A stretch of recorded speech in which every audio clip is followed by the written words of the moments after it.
সদায় প্ৰসন্নচিত হোৱা। ওম শান্তি। আজিৰ মুৰলী 20 তাৰিখ 1 মাহ 2024। বাবাই কৈছে, মৰমৰ সন্তানসকল, তোমালোক কল্যাণকাৰী পিতাৰ সন্তানসকলৰ কৰ্তব্য হৈছে সকলোৰে কল্যাণ কৰা, সকলোকে পিতাৰ স্মৃতি সোঁৱৰাই দিয়া আৰু জ্ঞান দান কৰা। প্ৰশ্ন, বাবাই কোনসকল সন্তানক মহাৰ্থী বুলি কয়? তেওঁলোকৰ লক্ষণ কি হ'ব?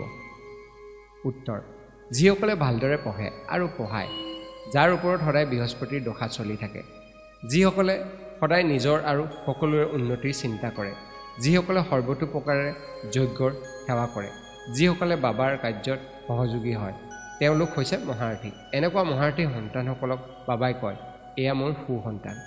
ওম শান্তি।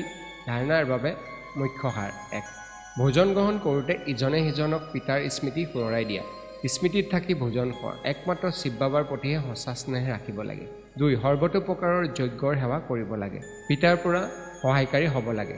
বৰদান, অবিনাশী প্ৰাপ্তিৰ আধাৰত সদায় প্ৰসন্নচিত অনুভৱ কৰোঁতা প্ৰসন্নচিত হোৱা। শ্লোগান, পৰমাত্মাৰ প্ৰেমৰ অনুভৱী হৈ যোৱা, তেতিয়া কোনো বাধাই বাধা দি ৰাখিব নোৱাৰিব। ওম শান্তি।